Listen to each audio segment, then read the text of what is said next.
The federal government is not taking Alberta's independence movement seriously enough. That's because they're not considering one big reason why people in the middle might end up voting to leave Canada. We're also going to be discussing how Canadian Prime Minister Mark Carney is messing up on the world stage. And what does America think about all of this? Joining me today to discuss is David Knight Legg, a government energy and finance advisor and the former CEO of Invest Alberta. I'm Rachel. Welcome back to Rachel Parker.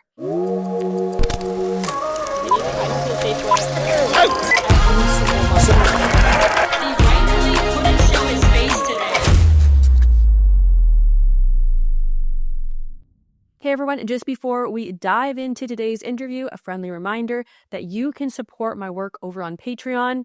We will be having a Zoom call for the top tier of subscribers this month, so be sure to join soon if you want to be a part of that Zoom call. Okay, and now over to today's interview. Okay, so David, I think we all saw those creepy comments from Prime Minister Mark Carney when he's basically talking about the New World Order, and we see Saskatchewan Premier Scott Moe kind of looking on from the side, absolutely horrified. I can't believe I've been caught in this clip. Those comments, I mean, they've certainly made the rounds, but I'm wondering, how is that being received? How is Mark Carney's new trade strategy with China, how is that being received by the U.S.? I think you've probably seen a lot of different clips. Chris Cizilla, who was probably the most prominent, most important part of the campaign strategy team for Trump's second term, was very antagonistic, and I think their the head of their trade strategy was just confused. But a few pretty senior people have come out and said that they felt that it was a mistake. I'll tell you, my sense though is that the Americans understand national self-interest. So I think there were obvious things that had to be done in China. We had to go address the canola issue. We have to have a strategy on EVs. The Americans have decided and made it very clear that they're structuring their trading strategy around energy, military security, and geopolitical trade routes relative to great power adversaries like Russia, Iran, and China. And I think that Canada has a very special place in the geopolitical sort of constellation by understanding our position relative to the United States. Most of our political power actually derives from our proximity to the United States and our trade proximity to the United States.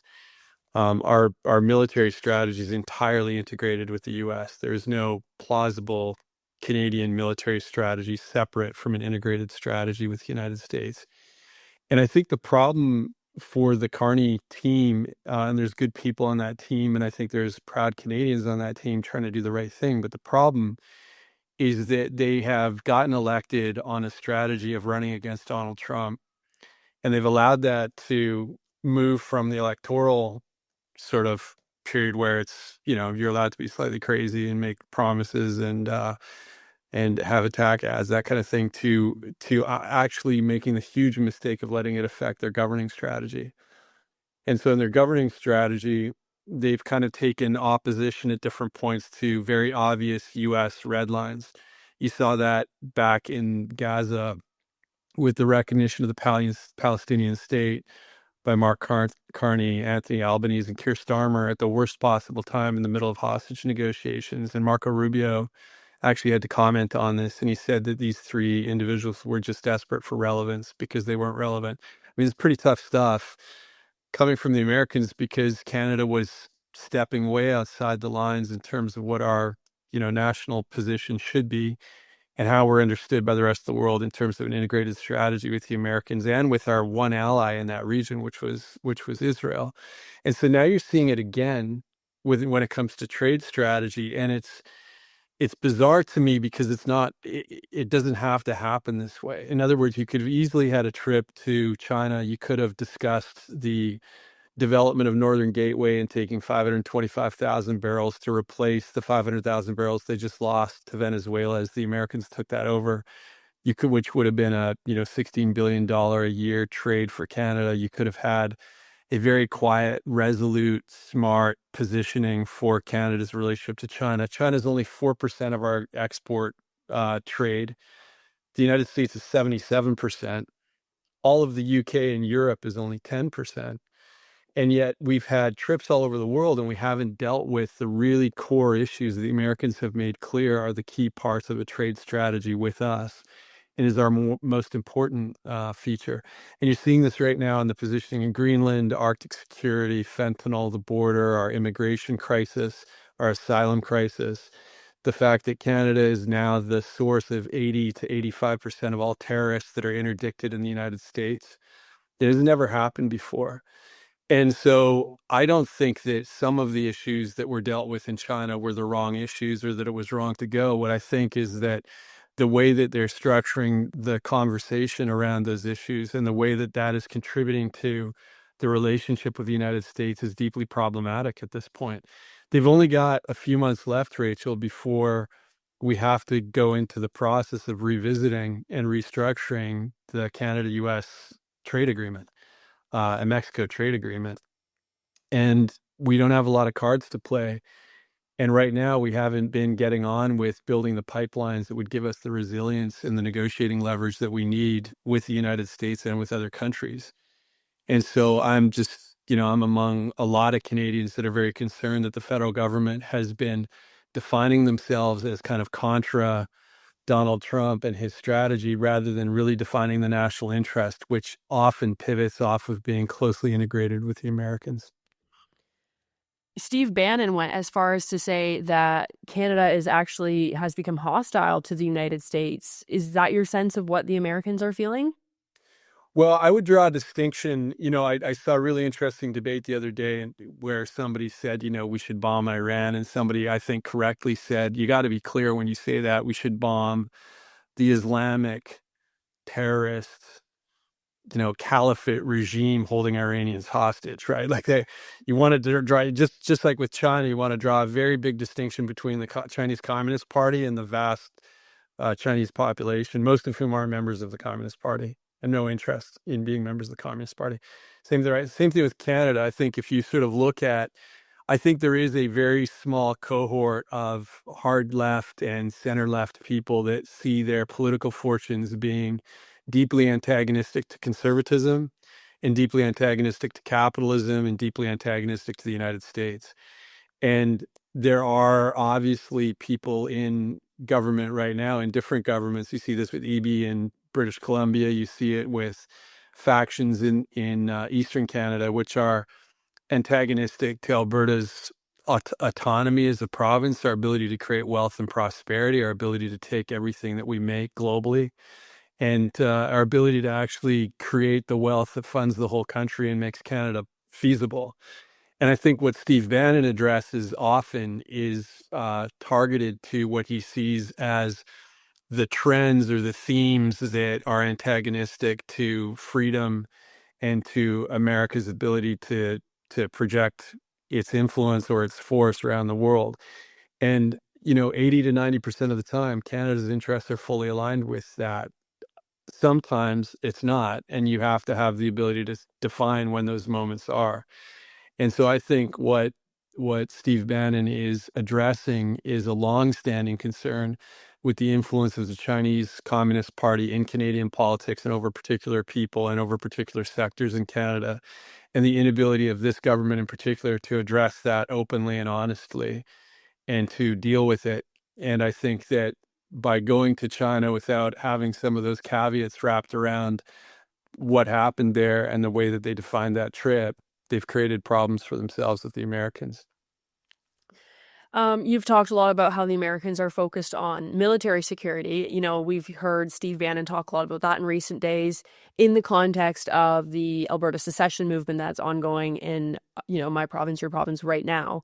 They seem to sort of say this is something that the Trump administration supports, is Alberta secession and then Alberta becoming the 51st state because that's, it's needed for hemispheric defense.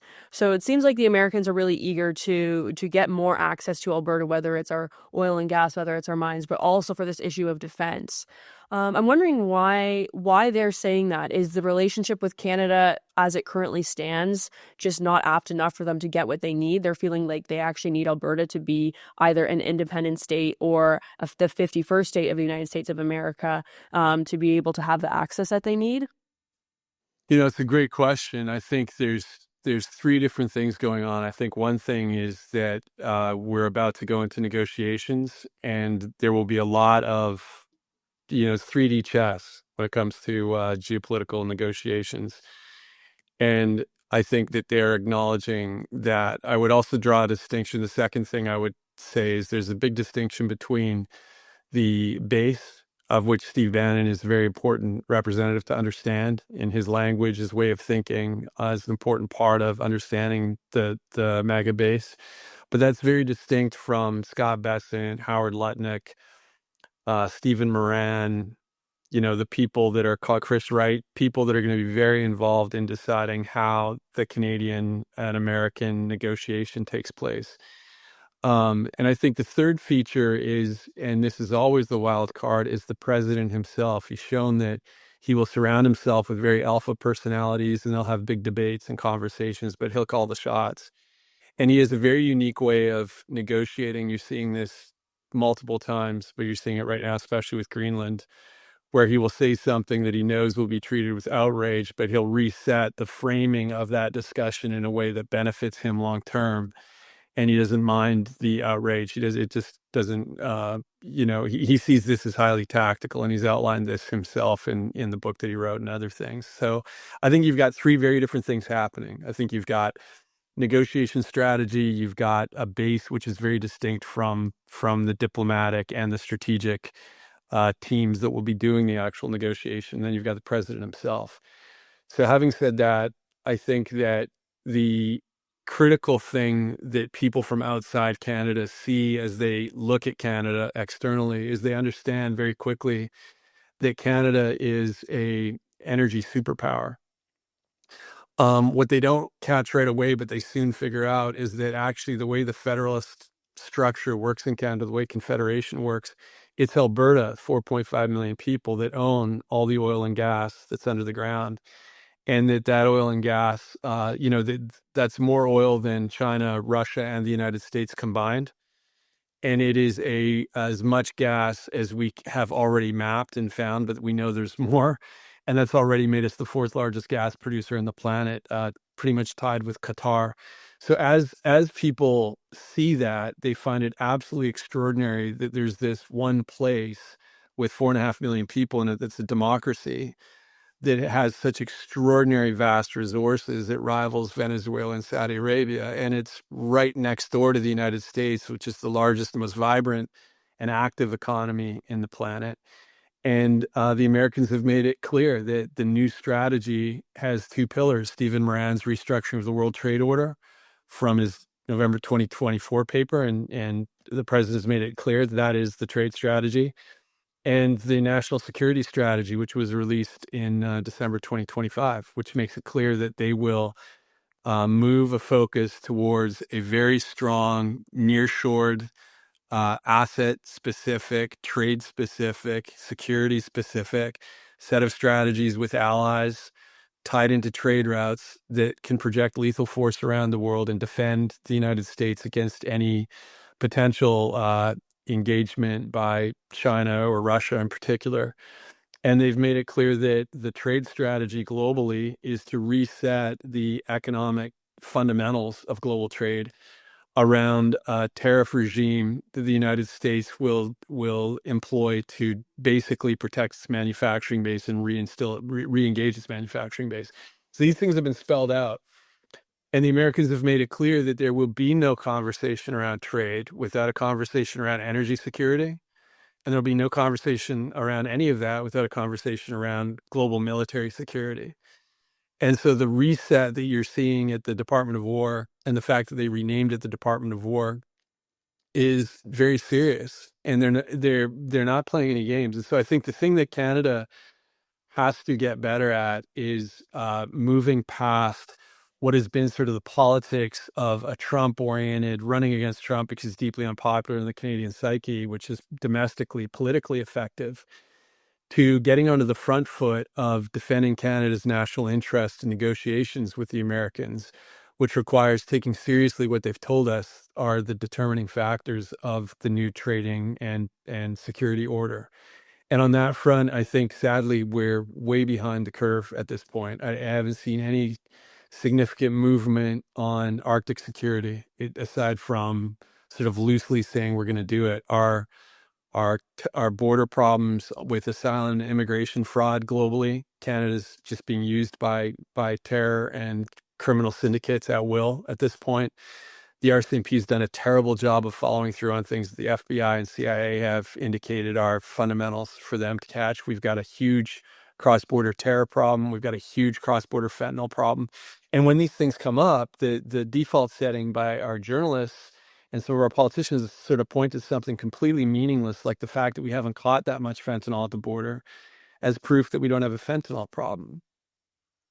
Well, the Americans can point back and say, you've lost 50,000 kids to fentanyl overdoses and opioid overdoses in the last 10 years. You have absolute carnage on your own streets. We're catching super labs that have more fentanyl sitting on one shelf that we bust than everything you say that you've caught going over the border for a year.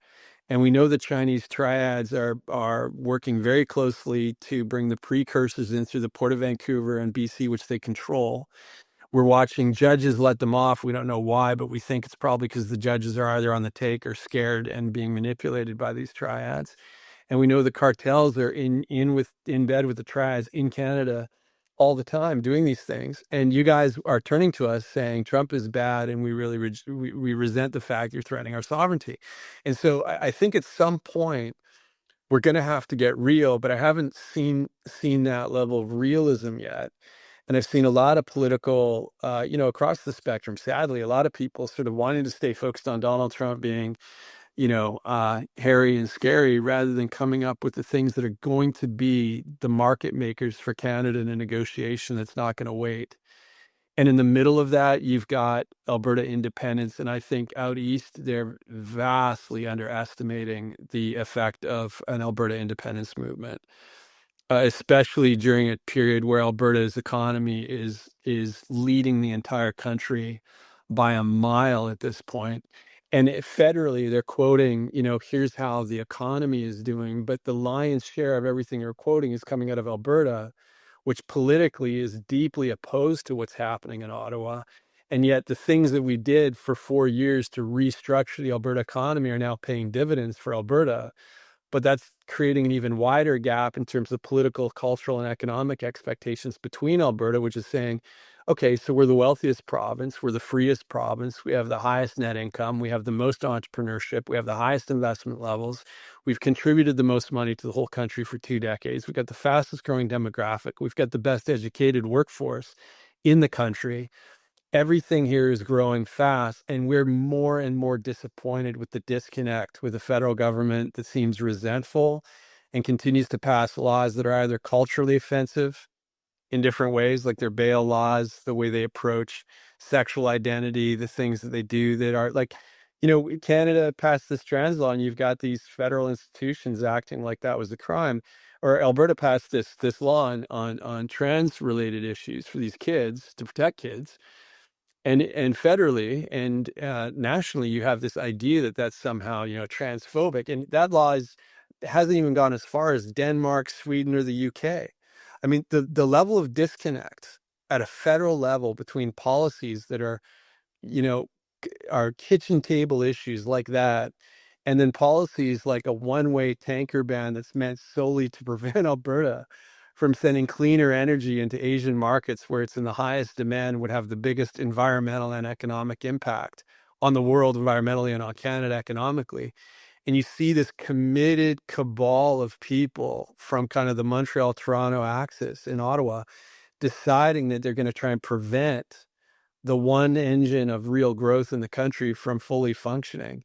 And I think that they've thought that that's just the way they can continue to do business. And the problem is, under what's happening in the United States, under a trade agreement, and under the fact that there's now enormous tension externally coming into the country, They haven't yet grokked the fact that the connection between Alberta's dissatisfaction with what's happening nationally and the pressure the United States is going to start to put on Canada to get its act together with security, military, trade, is naturally going to put Alberta and the big tensions that exist within the country right on ground zero of that conversation over the next 8 to 12 months.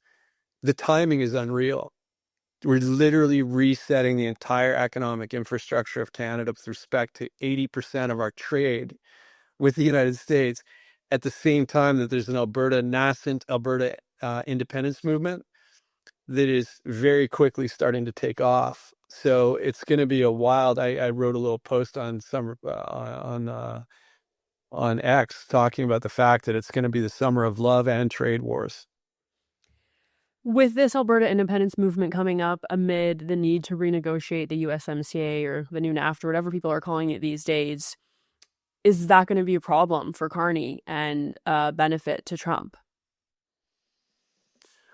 Look, I was surprised. When I say we, I'm a conservative through and through. I wear a blue jersey. I thought that we had the election in the bag. We'd never had such consistently high polling. The Liberals had never been so low, and yet the Liberal team was able to pull out a very strong, data-driven, tactical move to run a very short, tight election after replacing Justin Trudeau with Mark Carney, and to run against Donald Trump. And they did that effectively. And so I think that there will be a lot of different cards that will turn up over the course of the summer. And one of them will be that it would not surprise me if that same Liberals team, which has some very smart people on it that I know, decides to use the fact that Canada is in a lot of trouble going to those negotiations to run another election to try and get a majority, and use the fear factor of Donald Trump as a way of ginning up enormous support for the Carney team and to try and lock in these floor crossers and others as a result of that. They don't have much of a domestic vision to run on. They've borrowed about as many conservative policies as they can. But I think there's a chance that one of the cards that will turn up is that they will try and use the fact that they're going into negotiation, which they are currently in no position to succeed in, to try and run an election domestically and try and reset the table that way. The bottom line, though, Rachel, is that the country has to do better than this. We can't keep passing our kids a promissory note as we run the debt up beyond anything that's conscionable. And we can't keep hoping that somehow a real economy will emerge from a pseudo-socialist structure that continues to tax people beyond what is plausible to keep household incomes afloat, to continue to have housing that's inaccessible, to continue to have borders that are completely unregulated in any important way, to continue to give benefits to people that aren't Canadians. It's just disgusting. It's horrible. You're bankrupting the country. You're taking money that people given to the government in trust to be there's a safety net. You're giving it away to people that are defrauding the country openly and coming in under pretenses that are totally wrong. That's flooding out the marketplace for kids to get jobs and even adults to get jobs. It's killing housing. You've got extraordinary food inflation killing the household balance sheet. Got a series of problems, and you can only spend so long pretending that you're running against the bad man who's orange in the White House before you have to come to terms with what are we doing for Canadians and for the next generation right now. This that is seriously going to change this country for the better and get us out of this vacation from history that we've been on for a decade and get us away from this false choice between the environment, the economy, and energy, and let Alberta build the things that are actually going to bring the economy back, bring jobs back, and get the country back in shape. So my concern is if the federal government doesn't start to do those things, if they continue to run against Donald Trump, the real wild card is going to be what happens with Alberta. Because Canada can't continue to be fractured on being the lowest performing productive economy in the entire top 40 economies on the planet, the OECD. I mean, we are literally falling apart, and our press doesn't seem to want to talk about that fact or to deal with that fact. And so we're stuck with this constant rerun of people being horrified about something that Donald Trump said 3 days ago. I mean, this is just perpetual, and it's embarrassing. We're a G7 country. We're nowhere near living up to our potential, and that's going to cost us a lot. And the bill is coming due this summer. It's interesting you say that you think Mark Carney will try for another election. I mean, that would sort of mess up things with the independence process because they're not going to have a referendum at the same time there's a federal election going on. So I suspect it would delay the actual referendum process because they are going to get the signatures that they need to have the referendum. But I can't help but feel like a Mark Carney majority government would probably be the best thing for Alberta independence. I think that the movement would just skyrocket. I don't know. I mean, I think there's a lot of again, I like to use the analogy of cards that turn up because it's very hard to second guess how these things will play out. If you had asked me this time last year, would the Conservatives or the Liberals win? We were pulling 26 points ahead, right? And so it's hard for me to imagine how this gets played. I think that Alberta, I had a debate with Keith Wilson on Alberta independence, and the debate wasn't so much in the ends because I think we want a very strong and autonomous, and I think a strong independent Alberta is great for Canada and great for the world. I think that the way that we get there is going to be important, and I think that there's going to be a lot of differences of opinion in people that otherwise share a lot of the same goals as Conservatives. But I think that if you look at what will or won't, sort of bend the will of the people one direction or the other. It's very hard to say how this plays out. I actually think that the requisite number of signatures to run a referendum is going to be gotten very, very quickly. I think I mean, I don't know what you're seeing, and I'm overseas right now, so I'm not as close to it. But my gut sense, a lot of friends that are involved with that, talking with people, is that it's happening exceptionally quickly. And, I was just in London 2 days ago and had a meeting with a very prominent businessman, Alberta businessman. And he said something very interesting to me. He said, David, I'm a federalist. I know you're sort of a federalist. You're very Alberta first kind of guy, but still within a federal structure. He said, but I think that a lot of people like you, like me, will probably, if it comes down to a referendum, vote just to send a signal to Ottawa that we've had it with this gong show that they think they can get away with. And that conversation really intrigued me, Rachel, because what it made me realize is if you look at separatist sentiment right now, it bumps up to about 40-45% sometimes, but it tends to come down to about 30-33%. So about a third of the people say, yeah, you give me a vote, I'm going to separate. You got about a third that are sort of saying, not on your life, never gonna, count me Canadian. And then you've got a third that's sort of in the middle, right? What's intriguing to me is a conversation like that with somebody that's very much going to say I'm Canadian or I'm in the middle and would never say I'm independent, is actually telling me in confidence, if you put it to a vote, I would vote with independence because I want to send a signal to Ottawa. So I think the wild card for Ottawa is that they're not nearly calculating what's in the data, which you've already seen can go up to 40-45% on that Angus Reid poll in May, right? I've been looking at the data. It's very interesting when you see how soft that middle is. And then you have conversations with people that I know would never be caught dead saying, I'm going to vote for independence out loud, telling me, hey, I will. If it comes to a vote, I will vote because I know that the chance we actually get to execute it, I don't know, but I want Ottawa to get a very clear signal. It's over. I can't take it anymore. These are really interesting times. And I think that the way that Ottawa has traditionally tried to settle disputes with Alberta or has tried to play hardball in terms of just the structure of federalism, which gives more votes to places that aren't interested in energy or energy security.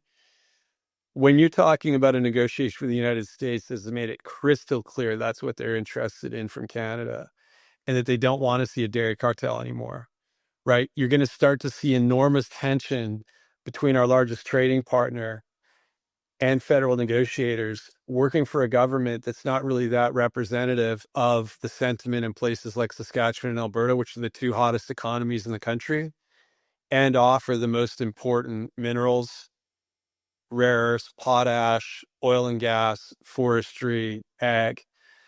And those are the things that the world wants. Those are the things that are actually driving these economies fundamentally. And these things are going to start to clash fundamentally. And you're going to see that chessboard moving in very interesting ways, different cards turning up. And you're seeing guys in the base that are commentators like Chris Cizilla, like Steve Bannon and others talking very openly about the Alberta factor. I know I asked you about it before, Steve Bannon's 51st state comments. As you said, we're hearing sort of that rhetoric ramp up from a lot of, a lot of Americans who are influential in the Trump administration. We're also seeing that rhetoric with Donald Trump himself. I mean, he just released another photo on Truth Social of a sort of a map of North America, and in the map, Canada is clearly a part of the United States, as evidenced by a American flag covering it. So I guess my question for you is, and I've kind of asked this a few times, but or in a few different ways, but does the Trump administration actually want an independent Alberta or a 51st state Alberta, or are they just trying to antagonize the Carney government and put them in a weaker negotiating position? So I think it depends who you're talking about. I think if you look at commentators on the base like Steve Bannon, you've got one conversation going on. If you look at the chief negotiators and people like Chris Wright and Doug Burgum, Scott Bessent, Howard Lutnick, you've got a very different category of things going on, and they're more guarded and specific and strategic. Marco Rubio is one of the most important voices right now. JD Vance, obviously, I think between Rubio and JD Vance are sort of the two obvious heir apparents to the Trump mandate. I think that the president himself is master at trolling. And I think that's some of what they do for fun, but they also do it because it's very tactical. I think that if you talk to people in the State Department, there's a lot of surprise at the way Canada has presented itself in Washington, D.C., mostly negative. If you talk to friends of mine that are on the security side in the United States, they're very surprised at the position Canada's taken on a variety of things. And so I don't think Canada's going into the summer with a strong hand. I don't think we've played it well for a year. That's an opinion. I think that the way that I see some of the advocates for a MAGA perspective, people that have the ear of the president, see what's going on, I think that's also deeply problematic for Canada's positioning. And I do think that what is very interesting is that Alberta forms a very specific vector for a negotiation strategy for the Americans and individuals on the base. And you already see this happening with different kind of commentary. The U.S. Oil and Gas Association sent a note that I commented on saying, hey, Alberta, you complete us. There's a lot of jokes around Canada getting Minnesota in exchange for Alberta. And you've got the little map that has like a puzzle piece for Alberta and a puzzle piece for Minnesota joining Canada. But these, underneath every one of those quips or jokes or little sort of memes is a fundamental and growing sense that there is a big political divide between Canada, between Alberta and Ottawa, and I would say Alberta and Saskatchewan and Ottawa. There is growing antagonism towards a hard left perspective on the environment, which a lot of people like me think is completely fraudulent by people like EB and by the tanker ban and by C-69.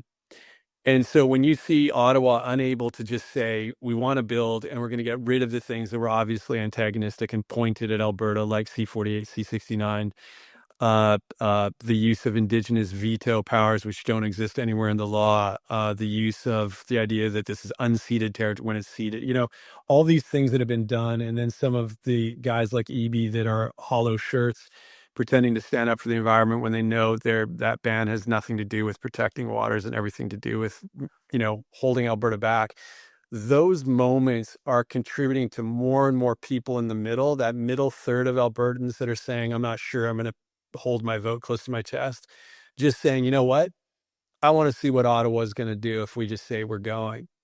So there's a lot of people that are saying, I'm not so sure that this is the right move. I'm not so sure how it plays out. But you know what? I've reached a point where I'm no longer even going to pretend that I want to see Ottawa keep playing this game. I want Ottawa to have absolute shock and awe when the most valuable economy, the most vibrant economy says, we've had it, we've had enough, we want to go it alone. We're going to do what Quebec does, but we're going to do it on an economic rather than cultural national basis. And that is going to fundamentally reset the thinking federally. And again, you don't want to prognosticate. I debated the other side of the equation with Keith Wilson at the Rebel News event in Red Deer. But, people federally just, I think, are whistling in the dark right now. And I think it's going to be wild to see how this plays out. Those lines are really something. When you worked, I helped run Jason Kenney's campaign. We won in a landslide. It was a historic landslide. I can tell you, and there are smarter people than me. A few. You're close to a couple of people that are smarter than me at the politics game. But you see what's happening in the snow with people lining up and waiting, people volunteering. This feels and looks very, very different from a lot of other movements. And I think there's a lot of people that are going to be very surprised at how this evolves in the next 3 to 6 months. Yeah, it's interesting insight. I mean, I was there for a lot of the effort to get rid of Jason Kenney. I went to a lot of those meetings, obviously during the anger over COVID, and didn't see crowds like this. I've been hearing about Alberta Independence since I moved out here about 3.5 years ago, and it looks like this is the moment. So, David, thank you so much for your time. Rachel, thanks for having me on, and congrats on this was last year was when you moved to do your own thing, right? Yes, exactly. Yeah, so it's been How's it all going? almost How's a it all year. going? Well, as my audience knows, I took about a year. I launched my own show. It was going great. Then I got pregnant and quite sick, so I took like 8 months off there. Have a new baby now upstairs. I'm feeling a lot better, so back to it. But it's going really well. I like the freedom that comes along with it. That's And great. just Well, congrats to you guys on the little one. That's what it's all about, and that's who we're in it for. I've got a not so little one that's got some attitude these days, but that's what we're playing for. We're playing for the world they get to inherit, and I appreciate everything you do to get different ideas and divergent opinions out there. It's great. well, thank you so much. Okay, all the best to you and to David. Okay, guys, thank you so much. That's all we have for you today, but we have lots more content planned for you in the coming weeks. Have a good one. God bless.